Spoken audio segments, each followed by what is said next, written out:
Professor आभा मिश्रा पाठक एवं doctor Rambabu Srivastava की पुस्तक सांस्कृतिक पर्यटन की दृष्टि से काशी का लोकार्पण।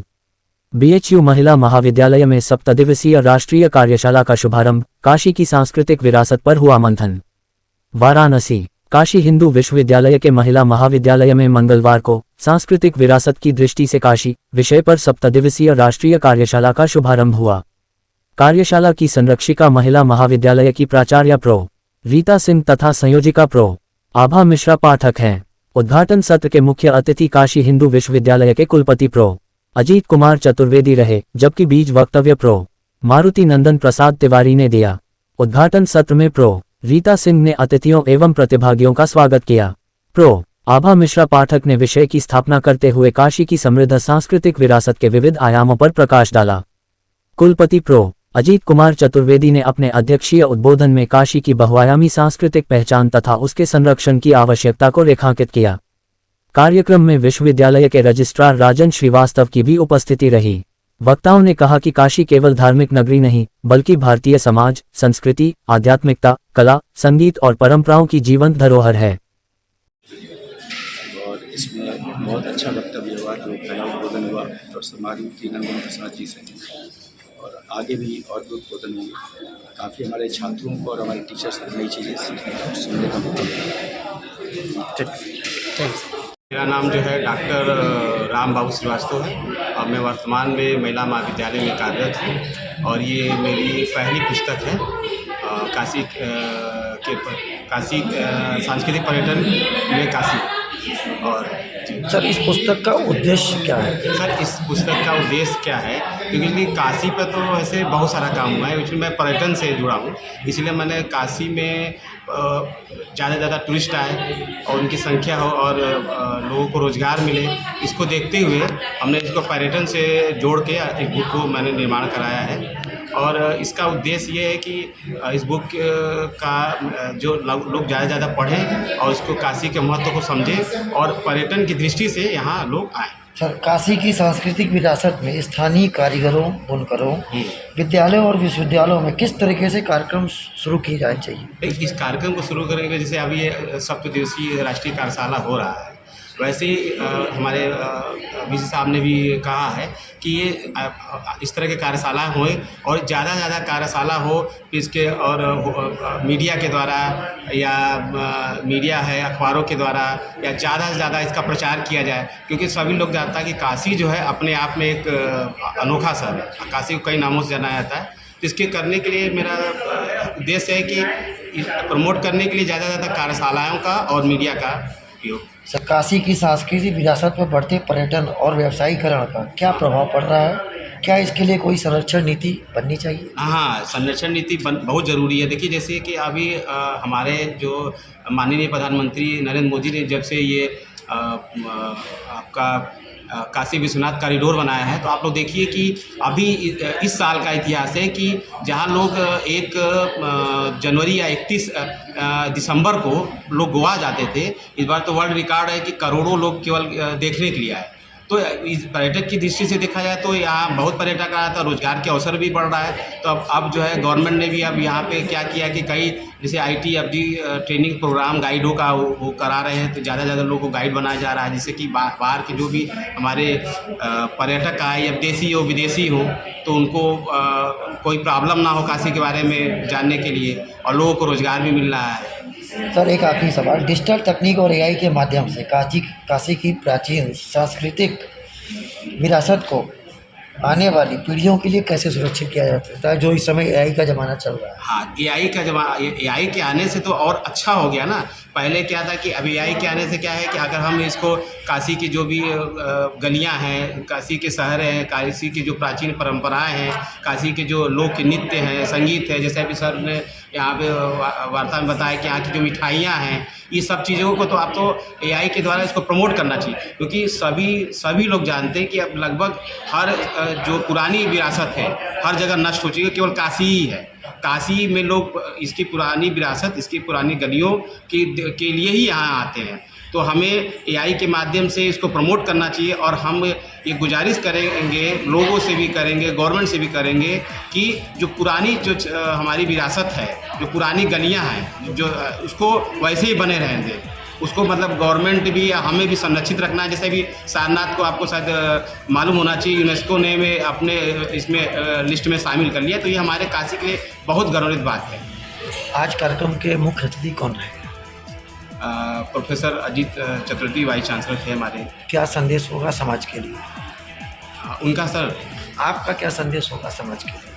समाज के लिए सर बस मेरा यही संदेश होगा कि इस तरह के कार्यशालाएँ जो हैं आयोजित हो तो उसमें लोगों को बढ़ चढ़ के आना चाहिए, भाग लेना चाहिए और अपनी जो काशी की संस्कृति है उसके बारे में जानना चाहिए। क्योंकि देखिए सभी को मालूम है कि ये काशी जो है ये मोक्ष की नगरी है और ये भगवान भोलेनाथ के त्रिशूल पर है स्थित है। तो इस तरह की कार्यशालाएँ हों तो जो हमारे युवा हैं, जो हमारे जेंसी हैं, वो भी जाने कि हमारी संस्कृति क्या है।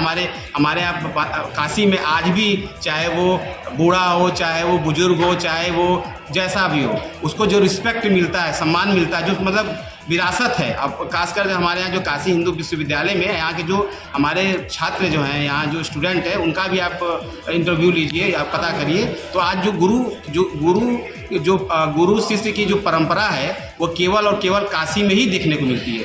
बाकी आपके बहुत सारे विश्वविद्यालय आपको मिल जाएंगे, चले जाइए। लेकिन जो देखना हो तो हम यही कहेंगे कि समाज के लिए कि बच्चों को खासकर जो युवा वर्ग है वो उनको ज़्यादा से ज़्यादा इस तरह के कार्यशालाओं में आना चाहिए और अपनी भारतीय संस्कृति, जो काशी की संस्कृति है, जो कि जीवंत संस्कृति है, उसको जानना चाहिए और अपने जीवन में उसको अवतरित करना चाहिए, आचरण को लेना चाहिए, जिससे उनका जीवन जो है एकदम अच्छे से बीत सके।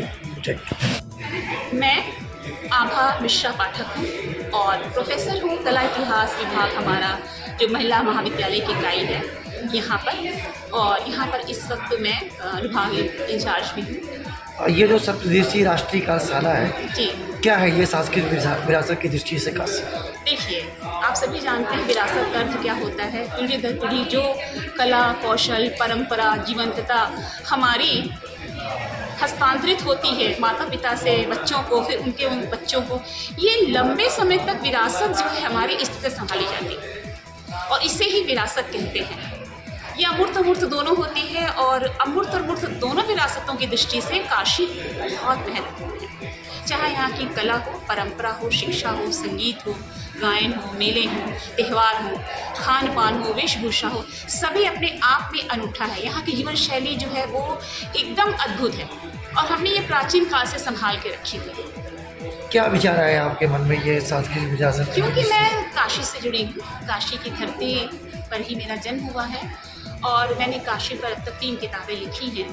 तो काशी से मेरा बहुत लगाव है। मुझे ऐसा लगा कि मैंने काशी के विभिन्न जो आयाम हैं उन पे काम किया है, तो इस बार मैं सांस्कृतिक विरासत पर काशी के काम करूँ। पहला सवाल ये है मैडम, काशी की सांस्कृतिक विरासत को विश्व स्तर पर संरक्षित और प्रचारित करने के लिए क्या ठोस कार्य योजनाएं होनी चाहिए? देखिए सबसे पहले तो जैसे कि अभी प्रमोट किया गया रामलीला को 2008 में ले लिया गया, उसको बाद में हम अभी समझते हैं और देख रहे हैं कि सारनाथ को भी कर दिया गया। लेकिन काशी सौम्य विरासत है, हमारी संकरी गलियाँ, अट्टालिकाएँ, जो ऊंची ऊंची अट्टालिकाएँ हैं, यहाँ की जीवन शैली है, इससे भी तो पोषित होना चाहिए। काशी की प्राचीन परंपराओं, लोक कला, संगीत, साहित्य और धार्मिक विरासत को आधुनिक पीढ़ी से कैसे जोड़ा जा सकता है? आधुनिक पीढ़ी बहुत सी जुड़ी हुई है और जुड़ रही है। देश विदेश से यहाँ पर अनेक विद्यार्थी एक तो ज्ञान प्राप्त करने आते हैं। बहुत सी यूनिवर्सिटीज़ हैं यहाँ पर, आप लोग देख रहे हैं संस्कृत की पढ़ाई होती है। बहुत से लोग अपने बच्चों को यहाँ विद्वान बनने के लिए भेजते हैं। वो लोग श्रुति परंपरा में इन सब को सीखते हैं। उसके बाद फिर आप ये भी देखते हैं कि कला कौशल जो है पीढ़ी दर पीढ़ी चल रहा है, लेकिन उनको पोषित नहीं किया जा रहा है, उनको विकास नहीं इसलिए मिल रहा है क्योंकि उनकी समस्याओं पे ध्यान नहीं, इसलिए वो कारीगर आज बहुत ही पतन की ओर बढ़ते जा रहे हैं, उनकी विचार भी बढ़ती चली जा रही है। काशी की हजारों वर्ष पुरानी जीवन सांस्कृतिक विरासत और आधुनिक विकास के बीच ऐसा संतुलन कैसे बनाया जाए जिससे काशी का विकास भी हो और इसकी मूल पहचान, परंपराएं तथा सांस्कृतिक आत्मा भी सुरक्षित रहे। देखिए, इस विषय में मेरा स्पष्ट है। काशी को मत छोड़िए, काशी को मत छोड़िए, ये औहर की व्यक्ति है। यहाँ के लोगों को, अगर आपको परंपरा को जीवित रखना है तो यहाँ के लोगों की जो परंपराएं, उनकी आस्था, उसको जीवन में रहना है। उनके आत्मा को मत बिचलिए और उनका जो मोह है काशी से, धर्म से, गंगा स्नान से, पूजा से, ज्ञान परंपरा से, संगीत से, कला से, गायन से, उसको प्रोत्साहित करिए। उसको अगर आप प्रोत्साहित करेंगे और सभी के लिए, हमारे काशीवासियों के लिए एक गर्व का सफर है इस वक्त। नया विश्वनाथ मंदिर कॉरिडोर जो बना तो ठीक है, बहुत अच्छा हुआ। जो पुरानी संस्कृति या पुरानी चीज़ें धीरे धीरे विलुप्त होती है, इसके लिए क्या कहना चाहिए? मैं एक दो स्पष्ट शब्दों में कहूँगा, विश्वनाथ कॉरिडोर बना, बहुत अच्छा हुआ। यात्रियों को बहुत सुविधा, सैलानी बढ़े, पर्यटन की सुविधा बढ़ी, होटल मैनेजमेंट फल फूल रहा है, खान पान रेस्टोरेंट बहुत अच्छे से चल रहे हैं, पंडित चल रहे हैं। लेकिन इनके बीच में हम काशीवासी, जो आम आदमी गलियों में रहने वाले हैं, वो रोज़ एक ऐसा कष्ट अनुभव करते हैं जिसे कोई समझ नहीं सकता। ये मैं बस इतना ही कह पाऊँगी क्योंकि मेरी पोजीशन मुझे इससे भी बोलने की अनुमति नहीं है। लेकिन ये सत्य है कि इस वक्त काशी को जितना भी अधिक हम सजा संभाल रहे हैं, हम काशी की जीवंतता को और उसकी जीवन शैली को, उसकी विरासत को कहीं न कहीं, किसी न किसी प्रकार से छोटे नहीं।